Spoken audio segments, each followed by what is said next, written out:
Meu nome é Ângela Carneiro, sou enfermeira, com mestrado em saúde comunitária e doutorado em saúde pública e atuo como docente no colegiado de enfermagem. Estou aqui a pedido da TV Caatinga para falar um pouco sobre o histórico das pandemias. Para a gente entender um pouco o que é uma pandemia, vamos entender o conceito da epidemiologia. O termo epidemiologia, a palavra epi vem de sobre, demos vem de povo e logia vem de estudo. Então, a epidemiologia é uma ciência que faz estudos sobre a população, certo? E aí, quando a gente vai estudar a população, a gente analisa como a doença se comporta em determinado espaço geográfico, quais são as populações que estão acometidas por essa doença. Quando eu tenho uma doença que ela termina se propagando de forma rápida entre a população, eu digo que a gente está vivenciando uma epidemia. O que aconteceu inicialmente? A gente teve uma epidemia de casos da Covid-19, né, em uma cidade da China, e esses casos foram aumentando de forma rápida. Aí a gente teve uma epidemia. De repente, outros países começaram a ter epidemia também. Aí, quando ela se propagou para vários países, né, que você começou a ter um número de casos de forma rápida em diversos países, aí a gente tem uma pandemia, que foi decretada pela Organização Mundial de Saúde em 30 de janeiro deste ano.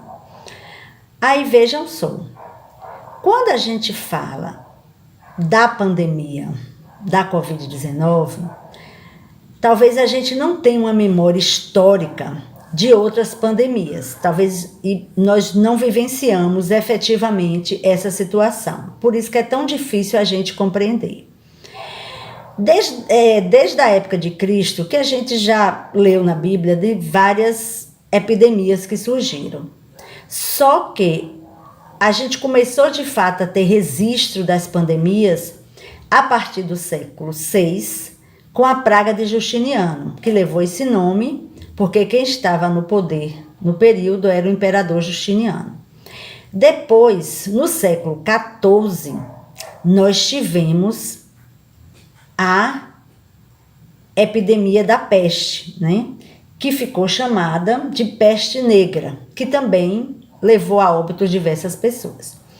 Depois do século XIV, nós tivemos, no século XX, a gripe espanhola, né, que foi considerada também uma pandemia mundial.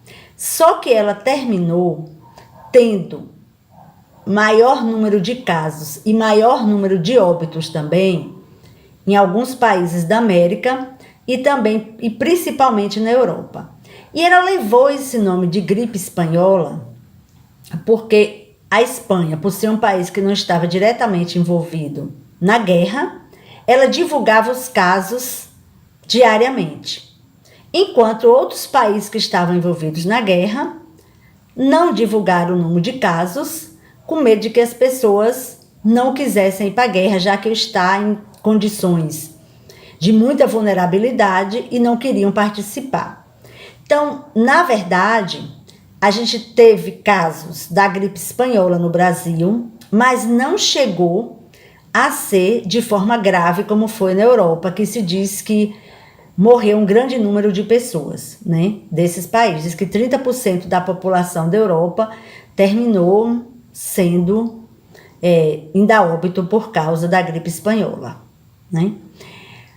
Aí hoje no Brasil nós estamos vivenciando a pandemia da Covid-19, né? Por a gente não ter vivenciado essa doença, uma crise, realmente uma epidemia tão grande como foi em outros países, a gente não tem memória da doença. Por isso que às vezes é tão difícil a gente entender. E por que é que a Covid-19 é diferente de outras pandemias que existiram no mundo? Porque a propagação da doença, ela se dá de forma muito rápida. Vou pegar um dado real do que a gente está vivenciando hoje. Digamos, no ano 2017, morreram o ano todo 739 pessoas por infecções respiratórias. Esse ano, só em 2 meses, nós já temos 1.035 casos da doença. Por isso que é tão difícil, às vezes, a gente entender um pouco o que é uma pandemia, porque nós não participamos desse momento histórico. Mas os dados, né, que a gente tem de diversos estados hoje já demonstra a gravidade que essa doença pode trazer para a população, principalmente por não termos um sistema de saúde tão estruturado em algumas regiões, né?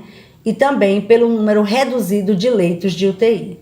Por isso que hoje a gente discute algumas medidas de isolamento social como uma forma de evitar o colapso do sistema de saúde.